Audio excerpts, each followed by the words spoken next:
Hi. അപ്പോൾ നമ്മളിന്ന് മനസ്സിലാക്കാൻ പോകുന്ന നമ്മുടെ വചനാധിഷ്ഠിതമായ ജീവിതത്തിലെ ഒരു ഒരു കാര്യമാണ് വിശ്വാസവും പിന്നെ അതായിട്ട് ബന്ധപ്പെട്ട് കിടക്കുന്ന അനുഗ്രഹവും. അപ്പോൾ വിശ്വാസവും അനുഗ്രഹവും ഭയങ്കര ബന്ധപ്പെട്ട് കിടക്കുന്ന രണ്ട് കാര്യങ്ങളാണ്. വിശ്വസിച്ചാലേ നമുക്ക് അനുഗ്രഹം പ്രാപിക്കാൻ പറ്റുള്ളൂ. പിന്നെ അതുപോലെ അനുഗ്രഹം വേണമെങ്കിൽ വിശ്വാസം കൂടിയേ തീരൂ. ഇത് രണ്ടും ബന്ധപ്പെട്ട് കിടക്കുന്ന കാര്യമാണ്. അപ്പോൾ ഇത് നമ്മൾ വചനാധിഷ്ഠിതമായിട്ട് നമ്മളിന്ന് ആഴത്തിൽ മനസ്സിലാക്കുകയാണ്. പിന്നെ ഈ വീഡിയോയ്ക്കൊരു പ്രത്യേകതയുണ്ട്. നമ്മൾ ആദ്യമായിട്ടാണ് പുതിയ നിയമഭാഗം നമ്മൾ ഈ ചാനലിൽ പരിചയപ്പെടുത്തുന്നത്. പുതിയ നിയമത്തിലുള്ള വാക്യങ്ങൾ ഉദ്ധരിച്ച് വീഡിയോ നമ്മൾ ആദ്യമായിട്ടാണ് ചെയ്യുന്നത്. അപ്പം നമ്മൾ ഇന്ന് തിരഞ്ഞെടുത്തിരിക്കുന്ന വചനഭാഗം മാർക്കോസ് എഴുതിയ സുവിശേഷത്തിലെ 6-ാം അധ്യായം 1 മുതലാണ്. അപ്പോൾ ഞാനത് വായിക്കാം. യേശു സ്വദേശത്ത് അവഗണിക്കപ്പെടുന്നു. യേശു അവിടെ നിന്ന് പോയി സ്വന്തം നാട്ടിലെത്തി. ശിഷ്യന്മാർ അവനെ അനുഗമിച്ചു. സാബത്ത് ദിവസം സിനഗോഗിൽ അവൻ പഠിപ്പിക്കാൻ ആരംഭിച്ചു. അവൻ്റെ വാക്കുകേട്ട പലരും ആശ്ചര്യപ്പെട്ടു പറഞ്ഞു, ഇവന് ഇതെല്ലാം എവിടെ നിന്ന്? ഇവനു കിട്ടിയ ഈ ജ്ഞാനം എന്ത്? എത്ര വലിയ കാര്യങ്ങളാണ് ഇവൻ്റെ കരങ്ങൾ വഴി സംഭവിക്കുന്നത്. ഇവൻ മറിയത്തിൻ്റെ മകനും യാക്കോബ്, യോസെ, യൂദാസ്, ശിമിയോൻ എന്നിവരുടെ സഹോദരനുമായ മരപ്പണിക്കാരനല്ലേ? ഇവൻ്റെ സഹോദരിമാരും ഇവിടെ നമ്മുടെ കൂടെയില്ലേ? ഇങ്ങനെ പറഞ്ഞ് അവർ അവനിൽ ഇടറി. യേശു അവരോട് പറഞ്ഞു, സ്വദേശത്തും ബന്ധുജനങ്ങളുടെ ഇടയിലും സ്വഭവനത്തിലുമല്ലാതെ മറ്റെങ്ങും പ്രവാചകൻ അവമതിക്കപ്പെടുന്നില്ല. ഏതാനും രോഗികളുടെ മേൽ കൈകൾ വെച്ച് സുഖപ്പെടുത്തുവാനല്ലാതെ മറ്റു അത്ഭുതമൊന്നും അവിടെ ചെയ്യാൻ അവന് സാധിച്ചില്ല. അവരുടെ വിശ്വാസരാഹിത്യത്തെക്കുറിച്ച് അവൻ വിസ്മരിച്ചു. അപ്പോൾ നമ്മൾ കേട്ടതുപോലെ തന്നെ വിശ്വാസരാഹിത്യമാണ് നമുക്ക് അനുഗ്രഹങ്ങൾ പ്രാപിക്കാൻ നമുക്ക് കഴിയാതെ പോണ പ്രധാന ഒരു കാര്യം. നമുക്ക് വിശ്വാസം ഉണ്ടെങ്കിലേ നമുക്ക് അനുഗ്രഹം പ്രാപിക്കാൻ പറ്റുള്ളൂ. ഇതിൽ പറയുന്നത് നമ്മുടെ ഹെഡിങ് തന്നെ യേശു സ്വദേശത്ത് അവഗണിക്കപ്പെടുന്നു, പിന്നെ അല്ലെങ്കിൽ ഒരു പ്രവാചകനും സ്വന്തം നാട്ടിൽ പരിഗണിക്കപ്പെടുന്നില്ല, ഇത്തരം കാര്യങ്ങളാണ്. പക്ഷേ ഇതിനെക്കാട്ടിലും കൂടുതലായിട്ട് എനിക്ക് സ്ട്രൈക്ക് ചെയ്തത് നമ്മുടെ വിശ്വാസക്കുറവ് കൊണ്ടാണ് നമുക്ക് അനുഗ്രഹങ്ങൾ പ്രാപിക്കാൻ പറ്റാത്തത്. പലപ്പോഴും നമ്മൾ കേട്ടിട്ടുണ്ടാവും, ജന്മം കൊണ്ട് ക്രിസ്ത്യാനികളൊക്കെ മാമോദീസയൊക്കെ കഴിഞ്ഞ് വന്ന ആൾക്കാരൊക്കെ കൂടുതലായിട്ട് അന്യ മതവിഭാഗത്തിൽപ്പെട്ട ആൾക്കാർ ക്രിസ്ത്യാനികളായി അല്ലെങ്കിൽ മാമോദീസ സ്വീകരിച്ച് ഭയങ്കര വിശ്വാസത്തിലാണ് അവർ. കാരണം അവർക്കെല്ലാതും നേടണത് വിശ്വാസം കൊണ്ടാണ്. അവർ യുക്തിപരമായിട്ട് ചിന്തിക്കുന്നില്ല. അവർ ഭൗതിക കാര്യങ്ങൾ ദൈവത്തിൻ്റെ അനുഗ്രഹമായിട്ട് ഇഴചേർക്കണില്ല. നമ്മളെത്ര അനുഗ്രഹം പ്രാപിക്കാൻ വേണ്ടിയിട്ടാണെങ്കിലും ഒന്ന് കുറച്ച് അസുഖം മാറണമെങ്കിൽ കുറച്ചൊക്കെ മരുന്നും കാര്യങ്ങളൊക്കെ ആവശ്യമാണ്.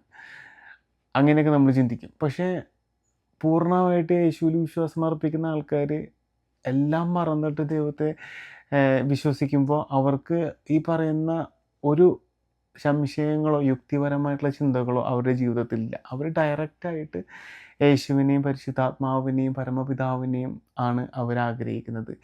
അതിന് മാധ്യസ്ഥം വഹിക്കാൻ മാതാവിനെയും കൂട്ടുപിടിക്കുന്നു, പല വിശുദ്ധന്മാരെയും കൂട്ടുപിടിക്കുന്നു, മാലാഖമാരെ കൂട്ടുപിടിക്കുന്നു.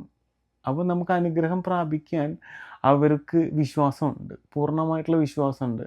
അതുകൊണ്ടാണ് വളരെ കൂടുതലായിട്ട് വിശ്വാസം നമുക്ക് കൺവേർട്ട് ചെയ്യപ്പെട്ട ക്രിസ്ത്യാനികളിൽ, അതായത് മതപരിവർത്തനം ചെയ്യപ്പെട്ട് വന്ന വിശ്വാസികൾക്ക് ഉള്ളത്. കാരണം അവിടെ യുക്തി അവർ മാറ്റിവെച്ചു. അവർക്ക് യുക്തിപരമായിട്ട് അവർ ചിന്തിക്കണില്ല. അവർ മുഴുവൻ ആത്മീയമായിട്ടാണ് ചിന്തിക്കുന്നത്. അപ്പോൾ ആത്മീയമായിട്ട് ചിന്തിക്കുമ്പോഴാണ് നമുക്ക് വിശ്വാസത്തിൻ്റെ ആ ഒരു തലം നമുക്ക് എത്താൻ പറ്റുള്ളൂ. അപ്പോൾ നമ്മൾ പലപ്പോഴും നമ്മൾ ബുദ്ധീനെ മാറ്റി വെക്കണം, എങ്കിലേ നമുക്ക് വിശ്വാസത്തിലേക്ക് ആഴത്തിൽ ഇറങ്ങിച്ചെല്ലാൻ പറ്റുള്ളൂ. നമ്മൾ പലപ്പോഴും നമ്മൾ കാണുന്ന ചെറിയ ചെറിയ കാര്യങ്ങളാണെങ്കിലും അതിങ്ങനെയല്ലല്ലോ. ഭൗതികമായിട്ട് ഉള്ള കുറേ കാര്യങ്ങൾ നമുക്ക് തടസ്സമാണ്.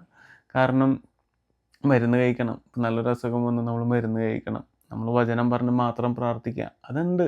വചനം താൻ പാതി ദൈവം പാതി എന്നൊക്കെ പറഞ്ഞിട്ട് നമ്മളെന്ത് ചെയ്യും? ദൈവത്തിനെ നമ്മളിൽ പ്രവർത്തിക്കാനുള്ള ആ ഒരു വലിയ ഒരു അവസരം നമ്മൾ നഷ്ടപ്പെടുത്തും. നമ്മൾ ചെയ്യാനുള്ളത് ചെയ്യണം, എന്നിട്ട് വേണം ദൈവത്തിന് ഇടപെടാൻ. അങ്ങനെയല്ല.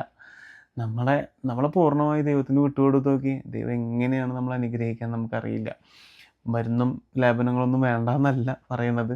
നമുക്കറിയാം, നമുക്ക് വിശ്വാസമുണ്ട്, നമുക്ക് ആ പൂർണ്ണ വിശ്വാസമുണ്ട്. നമ്മൾ ദൈവത്തിൽ ആഴപ്പെട്ട് നിന്ന് കഴിഞ്ഞാൽ നമുക്ക് അറിയാം ദൈവം എങ്ങനെയാണ് നമ്മുടെ ജീവിതത്തിൽ ഇടപെടുക എന്നുള്ളത്. നമുക്ക് അനുഗ്രഹം വേണോ? നമുക്ക് വിശ്വാസം വേണം.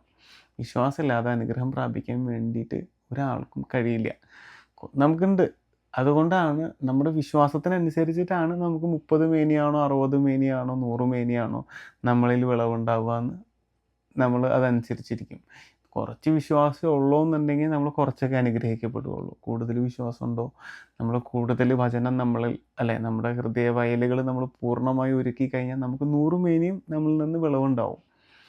അപ്പോൾ വചനം നമ്മളിൽ വരണമെങ്കിൽ നമ്മൾ വിശ്വാസത്തിൽ ആഴപ്പെടണം. അപ്പോൾ നമുക്ക് അനുഗ്രഹങ്ങൾ നമ്മൾ ആഗ്രഹിക്കാതെ നമുക്ക് വരും. നമുക്ക് ആഗ്രഹിക്കണ്ട, നമുക്ക് വേണ്ടതെല്ലാം ദൈവം തരും. അങ്ങനെയാണ് നമ്മൾ അനുഗ്രഹം പ്രാപിക്കേണ്ടത്. പിന്നെ വേറൊരു വചനം കൂടി നമുക്ക് ഇന്നുണ്ട്. അത് അപ്പസ്തോലന്മാരുടെ പ്രവർത്തനങ്ങളിലാണ്. അത് വരുന്നത് 14-ാം അധ്യായത്തിലാണ്. അപ്പസ്തോലന്മാരുടെ പ്രവർത്തനത്തിൽ 14-ാം അധ്യായത്തിൽ 8 മുതലാണ് വായിക്കുന്നത്. അപ്പോൾ അതിൻ്റെ തുടക്കം വരുന്നത് ലിസ്ത്രായിൽ നിന്നാണ് ആ ഹെഡിങ് വരുന്നത്. കാലുകൾക്ക് സ്വാധീനമില്ലാത്ത ഒരുവൻ ലിസ്ത്രായിൽ ഉണ്ടായിരുന്നു. ജന്മന മുടന്തനായിരുന്ന അവന് ഒരിക്കലും നടക്കാൻ കഴിഞ്ഞിരുന്നില്ല. പൗലോസ് പ്രസംഗിക്കുന്നത് അവൻ കേട്ടു. പൗലോസ് അവനെ സൂക്ഷിച്ചു നോക്കി. സൗഖ്യം പ്രാപിക്കാൻ തക്ക വിശ്വാസം അവനുണ്ടെന്ന് കണ്ട് പൗലോസ് ഉച്ചത്തിൽ പറഞ്ഞു, എഴുന്നേറ്റ് കാലുറപ്പിച്ച് നിൽക്കുക. അവൻ ചാടി എഴുന്നേറ്റ് നടന്നു. കണ്ടില്ലേ? അപ്പോൾ സൗഖ്യം പ്രാപിക്കാൻ വേണ്ട വിശ്വാസം അവനിലുണ്ടെന്ന് കണ്ടപ്പോഴാണ് അവൻ സൗഖ്യം അനുഗ്രഹമൊക്കെ കിട്ടിയത്. അപ്പോൾ ഇതാണ് നമുക്ക് വേണ്ടത്. നമുക്ക് വിശ്വാസമാണ് ആദ്യം വേണ്ടത്. എന്നിട്ട് വേണം നമ്മൾ നമ്മുടെ അനുഗ്രഹങ്ങൾ പ്രാപിക്കാൻ. അപ്പോൾ നമ്മൾ വിശ്വാസത്തിൽ ആഴപ്പെടാൻ നമ്മൾ പരിശ്രമിക്കണം. എങ്ങനെയൊക്കെ പരിശ്രമിക്കും എന്ന് പറഞ്ഞു കഴിഞ്ഞാൽ നമുക്കതിനുള്ള ഏറ്റവും എളുപ്പമാർഗ്ഗം സ്ഥിരമായിട്ട് ദിവ്യബലി പങ്കുകൊള്ളുക എന്നുള്ളത് വിശ്വാസത്തിൽ അടിയുറച്ച് നിൽക്കാനുള്ള ഏറ്റവും നല്ല മാർഗ്ഗമാണ്. പലപ്പോഴും പല ആൾക്കാർക്കും ചിലപ്പോൾ അവരുടെ ജോലി മേഖലകൾ കൊണ്ടൊന്നും പറ്റില്ല എന്ന് വരാം സ്ഥിരമായിട്ട് വിശുദ്ധ കുർബാനയിൽ പങ്കുകൊള്ളാൻ.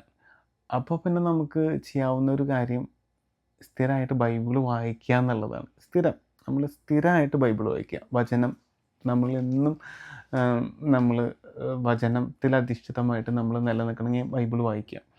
അപ്പോൾ നമ്മൾ അങ്ങനെ വിശ്വാസത്തിൽ നിലനിൽക്കാൻ പറ്റും.